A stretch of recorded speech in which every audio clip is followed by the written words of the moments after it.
ಪ್ರಭು ಯೇಸುವಿನಲ್ಲಿ ಅನುಗ್ರಹಿತರಾದ ಪ್ರಿಯರೇ, ನಿಯೋಗ ಪ್ರಾರ್ಥನೆಯಲ್ಲಿ ಆಲಿಸುವ ದೇವರ ವಾಕ್ಯಗಳು ಅನುಗ್ರಹಗಳಿಗೂ ಬಿಡುಗಡೆಗಳಿಗೂ ಸೌಖ್ಯಗಳಿಗೂ ಕಾರಣವಾಗುವ ರೀತಿಯಲ್ಲಿ ದೇವರು ಈ ಶುಶ್ರೂಷೆಯನ್ನು ಬಹಳ ಮನೋಹರವಾಗಿ ಮಾಡುತ್ತಿದ್ದಾರೆ. ನಮಗೆ ದೇವರಿಗೆ ಕೃತಜ್ಞತೆಯನ್ನು ಸಲ್ಲಿಸೋಣ. ಈ ಒಳ್ಳೆಯ ದಿನವನ್ನು ನೀಡಿದ್ದಕ್ಕಾಗಿ, ಸಮಯವನ್ನು ನೀಡಿದ್ದಕ್ಕಾಗಿ ದೇವರಿಗೆ ಸ್ತೋತ್ರ ಸಲ್ಲಿಸೋಣ. ಪ್ರಥಮ ದಿನದಿಂದ ಇಂದಿನವರೆಗೂ ತಪ್ಪದೆ ಆಲಿಸಿದ್ದವರಿಗಾಗಿ ಪ್ರಾರ್ಥಿಸುತ್ತೇನೆ. ಮಧ್ಯ ಮಧ್ಯದಲ್ಲಿ ಪ್ರಾರ್ಥಿಸುವವರು ಇದ್ದಾರೆ. ಪ್ರಾರ್ಥನೆ ಪ್ರಾರಂಭಿಸಿ ಬೇಡ ಎಂದು ಹೇಳಿ ಪ್ರಾರ್ಥನೆ ನಿಲ್ಲಿಸಿದವರು ಇದ್ದಾರೆ. ತಪ್ಪದೆ ಆಲಿಸಿದವರಿಗಾಗಿ, ಪ್ರತಿಯೊಬ್ಬರಿಗಾಗಿ ಪ್ರಾರ್ಥಿಸುತ್ತೇನೆ. ಉಪವಾಸ ಮಾಡಿ ನಿಯೋಗದಲ್ಲಿ ಕ್ಯಾಂಡಲ್ ಹತ್ತಿಸಿ ಪ್ರಾರ್ಥಿಸಿದ್ದವರೂ ಇದ್ದಾರೆ. ಎಲ್ಲರನ್ನೂ ಪ್ರಭು ಯೇಸುವಿನ ಕರಗಳಿಗೆ ಸಮರ್ಪಿಸಿ ಅವರ ನಿಯೋಗವನ್ನು ಸಮರ್ಪಿಸಿ ಪ್ರಾರ್ಥಿಸುತ್ತೇನೆ. ಇನ್ನು ಇರುವ ಪ್ರಾರ್ಥನೆಗಳು, ದಿನಗಳು, ದೇವರ ವಾಕ್ಯಗಳು ನಿಮ್ಮನ್ನು ಇನ್ನು ಹೆಚ್ಚು ಹೆಚ್ಚಾಗಿ ಅಭಿಷೇಕಿಸಲಿ ಎಂದು ಪ್ರಾರ್ಥಿಸುತ್ತೇನೆ.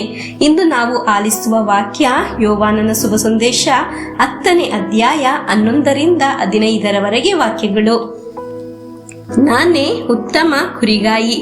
ಉತ್ತಮ ಕುರಿಗಾಯಿಯು ಕುರಿಗಳಿಗೋಸ್ಕರ ತನ್ನ ಪ್ರಾಣವನ್ನೇ ಕೊಡುತ್ತಾನೆ. ಕುರಿಗಾಯಿಯಾಗಲಿ ಕುರಿಗಳ ಒಡೆಯನಾಗಲಿ ಅಲ್ಲದ ಕೂಲಿಯಾಳು ತೋಳ ಬರುವುದನ್ನು ಕಂಡದ್ದೇ ಕುರಿಗಳನ್ನು ಬಿಟ್ಟು ಓಡಿ ಹೋಗುತ್ತಾನೆ. ತೋಳವು ಬಂದು ಕುರಿಗಳ ಮೇಲೆ ಎರಗಿ ಮಂದೆಯನ್ನು ಚದುರಿಸುತ್ತದೆ. ಅವನು ಕೇವಲ ಕೂಲಿಯಾಳು, ಕುರಿಗಳ ಚಿಂತೆ ಅವನಿಗಿಲ್ಲ. ನಾನಾದರೂ ಉತ್ತಮ ಕುರಿಗಾಯಿ. ಪಿತನು ನನ್ನನ್ನು ಬಲ್ಲರು, ನಾನು ಪಿತನನ್ನು ಬಲ್ಲೆ.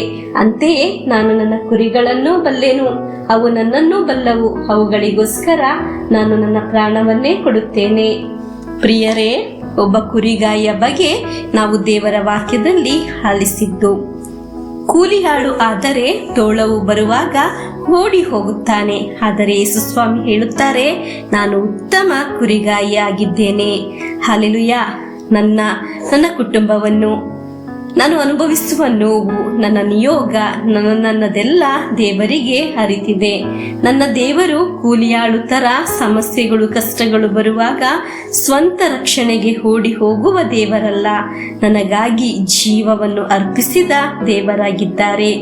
ಆ ದೇವರ ವಾಕ್ಯವಾಗಿದೆ ನಮ್ಮ ಜೀವನದಲ್ಲಿ, ನಮ್ಮ ಕಿವಿಯಲ್ಲಿ, ನಮ್ಮ ಕುಟುಂಬದಲ್ಲಿ ಮೊಳಗುತ್ತಿರುವುದು. ಹಲ್ಲೆಲೂಯಾ. ಆ ದೇವರನ್ನು ಆಗಿದೆ ನಾವು ಆರಾಧಿಸುವುದು. ನಾವು ಕುಗ್ಗಿ ಹೋಗದೆ, ನಾಶವಾಗದೆ ಸಲಗುವ ಒಳ್ಳೆಯ ದೇವರು ನಮಗಿದ್ದಾರೆ. ಹಲ್ಲೆಲೂಯಾ. ಯೋವಾನನ ಶುಭ ಸಂದೇಶ 10ನೇ ಅಧ್ಯಾಯ 28ರಿಂದ 30ರವರೆಗೆ ವಾಕ್ಯಗಳು. ವಾಕ್ಯವನ್ನು ಆಲಿಸೋಣ. ನಾನು ಅವುಗಳಿಗೆ ನಿತ್ಯ ಜೀವವನ್ನು ಕೊಡುತ್ತೇನೆ, ಅವು ಎಂದಿಗೂ ನಾಶ ಆಗುವುದಿಲ್ಲ. ನನ್ನ ಕೈಯಿಂದ ಅವನ್ನು ಯಾರೂ ಕಸಿದುಕೊಳ್ಳಲಾರರು. ಅವನ್ನು ನನಗೆ ಕೊಟ್ಟ ಪಿತ ಸರ್ವಶ್ರೇಷ್ಠರು, ಪಿತನ ಕೈಯಿಂದ ಅವನ್ನು ಯಾರೂ ಕಸಿದುಕೊಳ್ಳಲಾರರು. ನಾನು ಪಿತನು ಒಂದೇ ಆಗಿದ್ದೇವೆ ಎಂದರು. ಪ್ರಿಯರೇ, ದೇವರ ವಾಕ್ಯ ಆಲಿಸುವ ಪ್ರಿಯರೇ, ನೀವು ಯಾರೇ ಆಗಿರಿ, ದೇವರ ವಾಕ್ಯ ಆಲಿಸುವಾಗ ನೀವು ದೇವರ ಸ್ವಂತವಾಗಿ ಬದಲಾಗುತ್ತೀರಾ. ಹಲ್ಲೆಲೂಯಾ. ಹಾಗೆ ದೇವರ ಸ್ವಂತ ವ್ಯಕ್ತಿಯನ್ನು ಯಾರಿಗೂ ನಾಶ ಮಾಡಲು ಸಾಧ್ಯವಿಲ್ಲ. ರೋಗಗಳಿಗೆ, ಹಣಕಾಸಿನ ವಿಷಯಕ್ಕೆ, ಬೆದರಿಕೆಗೆ, ಕಷ್ಟಕ್ಕೆ, ನೋವಿಗೆ, ಯಾವ ಕೇಡಿಗೂ ನಾಶ ಮಾಡಲು ಸಾಧ್ಯವಿಲ್ಲ.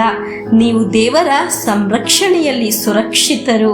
ಇಂದು ಪ್ರಾರ್ಥಿಸುವಾಗ ಪ್ರತ್ಯೇಕವಾಗಿ ರೋಗಿಗಳನ್ನು ಸಮರ್ಪಿಸಿ ಪ್ರಾರ್ಥಿಸುವ ನಮಗೆ ಅನಿಸುತ್ತದೆ ಇದೊಂದು ಸಾಧಾರಣ ರೋಗ ಎಂದು. ಆದರೆ ಅದನ್ನು ಅನುಭವಿಸುವ ವ್ಯಕ್ತಿಗೆ, ಆ ಕುಟುಂಬಕ್ಕೆ ಅವರು ಅನುಭವಿಸುವ ನೋವು ದೊಡ್ಡದಾಗಿದೆ. ಕಮೆಂಟ್ ಬಾಕ್ಸ್ನಲ್ಲಿರುವ ಎಲ್ಲ ಕೋರಿಕೆಗಳನ್ನು ಸಮರ್ಪಿಸಿ ಪ್ರಾರ್ಥಿಸುತ್ತೇವೆ. ಎಲ್ಲ ರೋಗಿಗಳಿಗಾಗಿ ಪ್ರಾರ್ಥಿಸುತ್ತೇವೆ. ಇಂದು ನಿಯೋಗ ಇಟ್ಟು ಪ್ರಾರ್ಥಿಸುವಾಗ ನೀವು ಹೀಗೆ ಯೋಚಿಸಿ, ನಮ್ಮನ್ನು ತಿಳಿಯುವ, ನಮ್ಮ ಬಗ್ಗೆ ಚೆನ್ನಾಗಿ ಗೊತ್ತಿರುವ ದೇವರು ನಮಗಿದ್ದಾರೆ. ಆ ದೇವರು ನಮ್ಮನ್ನು ಒಂದು ಸಮಸ್ಯೆಗೂ ನಮ್ಮನ್ನು ಬಿಟ್ಟುಕೊಡುವುದಿಲ್ಲ. ದೇವರು ನಿಮಗೆ ಇಟ್ಟಿರುವ ಆಯಸ್ಸಿನ ತನಕ ನೀವು ಆರೋಗ್ಯದಿಂದ, ಸಮಾಧಾನದಿಂದ, ಶಾಂತಿಯಿಂದ ಜೀವಿಸುತ್ತೀರಿ. ಆಪತ್ತು, ಅನರ್ಥಗಳು, ದುರ್ಮರಣ, ರೋಗದ ದುರಂತಗಳು ಯಾವುದು ನಮ್ಮನ್ನು ದೇವರ ಕರದಿಂದ ಕಸಿದುಕೊಳ್ಳಲು ಸಾಧ್ಯವಿಲ್ಲ. ನಮಗೆ ವಿಶ್ವಾಸಿಸಿ ಸ್ವೀಕರಿಸಿ ಹೇಳೋಣ, ನಾನು ನನ್ನ ಕುಟುಂಬ ದೇವರ ಕರಗಳಲ್ಲಿ ಆಗಿದ್ದೇವೆ. ಹಲ್ಲೆಲೂಯಾ. ಆಮೇನ್. ಪ್ರಿಯರೇ, ನಮ್ಮ ನಿಯೋಗವನ್ನು ಪವಿತ್ರ ಗ್ರಂಥದಲ್ಲಿ ಇಂದು ಆಲಿಸಿದ ವಾಕ್ಯದಲ್ಲಿ ಇಟ್ಟು 33 ಬಾರಿ ನಿಯೋಗ ಪ್ರಾರ್ಥನೆಯನ್ನು ಹೇಳಿ ಪ್ರಭುವಿನ ಆಶೀರ್ವಾದವನ್ನು ಸ್ವೀಕರಿಸೋಣ. ಖಂಡಿತವಾಗಿಯೂ ನಮಗೂ ನಿಮಗೂ ದೇವರು ಒಂದು ಸಾಕ್ಷಿ ಹೇಳಲು ಕರುಣೆ ತೋರುತ್ತಾರೆ. ಹಲ್ಲೆಲೂಯಾ. ನಮ್ಮ ಪ್ರಭು ಯೇಸುಕ್ರಿಸ್ತರ ವರಪ್ರಸಾದವು, ದೇವರ ಪ್ರೀತಿಯು, ಪವಿತ್ರಾತ್ಮರ ಅನ್ಯೋನ್ಯತೆಯು ನಮ್ಮೊಡನೆ ಇರಲಿ. ರೋಗಗಳಿಂದ, ಅಪಘಾತದಿಂದ, ದುರ್ಮರಣದಿಂದ, ಅಗಾಲಿದ ಮರಣದಿಂದ, ಅಸೂಯೆಯಿಂದ, ಮೋಸವಂದನೆಯಿಂದೆಲ್ಲ ದೇವರು ನಮ್ಮನ್ನು ಸಂರಕ್ಷಿಸಲಿ. ಹಾಲೆಲೂಯಾ. ಆಮೇನ್.